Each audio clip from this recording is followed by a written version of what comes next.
For what feels like a little while now, I've been seeing on the news, especially international news, that has to do with travel, what apparently is going to become the traveler's apocalypse of Europe. The apocalypse is upon us. We are here. So out with the old and back in with the old, at least for one country where the launch hasn't quite been so successful so far. The European entry and exit system, Europe's new answer to try and tackle illegal immigration, to try and tighten European borders and making things better for those who are here in the European Union. And according to travel experts, especially seemingly ones from the UK, this seems like it's going to be the worst thing for travel since 2020 and that little virus that was just kind of floating around. Now, the European entry and exit system that is going to be making Europe's borders even tighter is now in effect. I'm Rafael Di Furia. This is another episode of Not Your Average Globetrotter, and roll that intro. So as many of you may know who've been keeping up with the news recently, Europe has introduced their latest and greatest innovation on how to take a step backwards, all in hopes of being able to push even further forward with European security. And while I am not personally against improving border security and helping beef things up, at the same time, when we are living in an era of self-checkouts in supermarkets that barely work because a ghost decided to sit on the checkout scale and that unexpected item arrived in the bagging area, even though there's nothing actually there, I can't say that I personally have the highest level of confidence in the immigration equivalent to self-checkout, or rather in this case, self-check-in. But what is the European entry and exit system? It's basically these self-terminals where you go when you are coming into Europe if you are a non-EU citizen, where you will put your passport down, get it scanned, then they'll take your fingerprints, they'll ask you a couple questions about what you're planning to do, how things are going, X, Y, and Z, that you have to go through yourself, and then you should go through.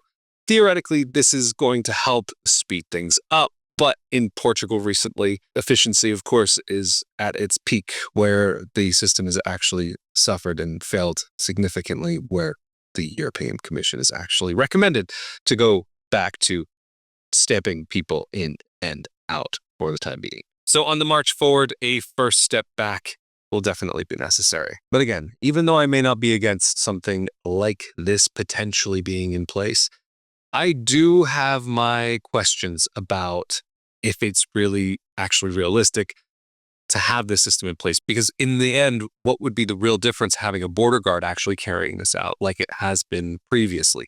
Okay, granted, maybe the fingerprints are going to be taken, pictures are going to be taken, and that's all going to be done at a kiosk where you have a gate and that'll let the person through or not. But if that initial check does come up with some sort of red flag, then of course, that person will be referred to a border agent anyway, so I can't help but wonder, is the system really absolutely going to make a difference? Because already in many places where you'll have a border security agent, I'm assuming they have the ability to take some sort of scan of the document, in this case, a passport, and on top have the ability to ask questions. Whether it's faster to have a border guard do this or having a computer do this, I can't help but wonder if there's going to be any problems, especially for travelers who may be slightly less tech savvy and maybe not quite as confident in front of a screen. Going back to what I was saying about self-checkout, my personal opinion is we don't quite live in an era where technology is so easily user-friendly and always reliable that these types of systems really always work. I mean, how many times do you go to a self-checkout at a supermarket and, like I was saying before, you have the unexpected item in the checkout, or for some reason, maybe there's some item that can only actually be purchased with the intervention of another person, whether it's a bottle of alcohol or, I don't know, something that has to be weighed like fruits and vegetables, or something that just needs that extra little code from the person working that area. But of course, because all the other machines are having their problems, you have to wait for the other people first. So then would it have actually been faster to go to a regular cashier rather than the self-checkout line? So I can't help but wonder that at maybe airports like the Lisbon airport that already have reputations for delays or maybe really busy hauls that might have challenges with actually handling all of the travelers through there, is this going to be a system that actually makes things better for travelers and for residents of the European Union? Okay, let's talk about for a second, though, irregular travelers or irregular migrants, individuals who might be planning to actually overstay their visa. I think there's plenty of questions that could come up about how many people are actually coming in via air versus by land or by sea, and how many of those people are actually going to make up the majority of the individuals for which the system seems to be created to try and be able to actually combat the irregular migrant issue. Because realistically speaking, say if somebody does come in by air and they are going through this European entry and exit system, yes, a person's information can get entered into the system promptly, I would assume, like it might have been before, unless this is new, that all of a sudden border checks are actually going to be taking information. But then, for example, if a passport is being scanned, then you've got the photo of the person there. If it's a biometric passport, the chip in there is supposed to include certain information about the person as well. So could that information not be readable and be usable rather than having to add a whole extra step of actually taking fingerprints, X, Y, Z, A, B, C, and going through all of those things? I'm not going to say that I'm the most educated on this topic or that I know everything, but just as someone with a European passport who lives in Europe, I can't help but have questions if this is going to be actually the optimal system to put in place. But say, for example, somebody comes in by air and they go through the EES. What's going to happen if, for example, they overstay? Yes, certain flags might go off and they might have something in their back system that could actually say, oh, this person's such and such birth date, such and such date, such and such name is now an overstayer. Okay, what are they going to do about it? Because once a person is already in the European Union or in a particular country, then until that person interacts with the system again, then if we're talking about actually tackling that issue, then the only opportunity that that person is going to have to actually get caught, and I'm using the word opportunity here in very loose terms, that the only opportunity that that person might have to actually get caught or to come up and get flagged in the system is when they're going to be doing something that has some sort of official standing, or if they're going to be interacting with some sort of police force or traveling or banking or taxation, or trying to somehow live within the system, so to speak. And if we are talking about travel within Europe, okay, if you're going to be traveling internationally by train, then yeah, maybe you're going to have to give your passport ahead of time. Or if you're going to be traveling by bus, there are certain companies when you book the ticket online that you will have to give your passport when you are creating your profile. Then when you're traveling by plane, of course, you're going to need to give some sort of ID for international travel, even if it's domestically within the European Union. So until a person interacts with one of those systems, then there's not going to be a concern for that person who's maybe willingly overstaying their welcome within this region of the world. Because I can only assume that for years there have been methods that people have probably been using to live outside of the main system by not using the normal way of going about things, whether that's working off the books or traveling with private travel. I don't know. There's all different ways that I could assume could be theoretically possible for a person to not have to interact with the system. And if there's no interaction with the system, then how can it actually do what it's supposed to do?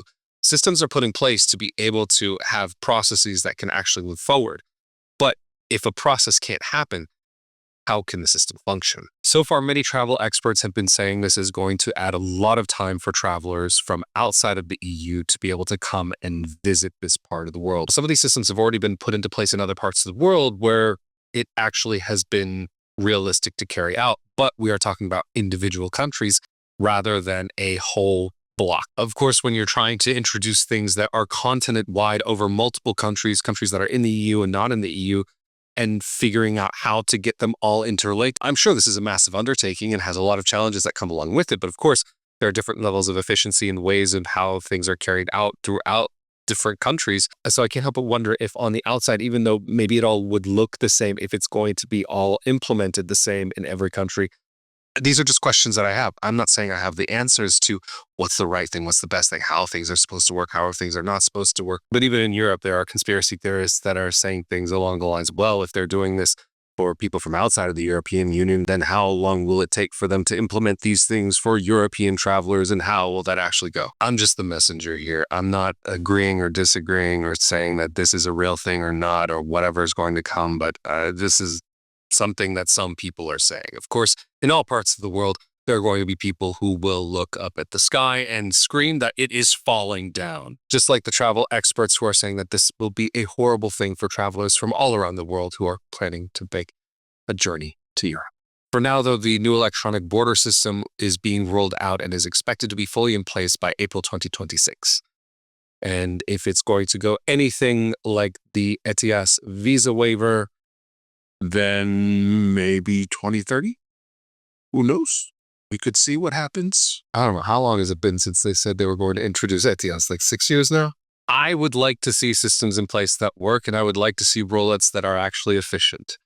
But so far, we have seen in different situations things that are maybe quite far from it. And not just to do with travel and not just to do with these topics that are probably the opposite of efficient and have had rollouts with varying degrees of success. Maybe borrowing a little bit from the tech world and what we've seen with certain products that have come out. I'm personally the type that much prefers to see a finalized product that is solid and stable and working before new features are added. And I think that could be a very fair ask. And I think it could be fair to say that there are many systems in Europe that are far from optimized that really do deserve time and attention. And I can't help but wonder if putting new systems in place is going to maybe take away from past projects or other projects that are really needing time and attention to be devoted to them. And I can't help but wonder if resources are being allocated to new things, if they're going to potentially take away from previous projects that maybe do need time and attention. It may not be the case at all, and it might not actually be that way where one thing would take away from another, but I just can't help but wonder if that is a potential possibility within the situation. But hey, what do I know? I'm not a politician. My criminal record's too clean for that. Even though I may not be your average globetrotter, I am probably your average European citizen just thinking about things and wondering what's going on. And again, though, I am Rafael Di Furia. This has been another episode of Not Your Average Globetrotter. Thank you to those of you who helped to make this project possible on a monthly basis through rafaeldifuria.com/Patreon, patreon.com/RafaelDiFuria. The thanks button on YouTube, as well as liking these videos and sharing them with your friends and leaving your thoughts down in the comment section below if this new entry and exit system is actually going to be a good idea or if it might be a waste of time and resources. I'm not here with any final opinions and just wondering what things might look like in the future. Anyway, stay safe and healthy out there. Thank you again for joining me for another episode of Not Your Average Globetrotter. See you all next time. Later.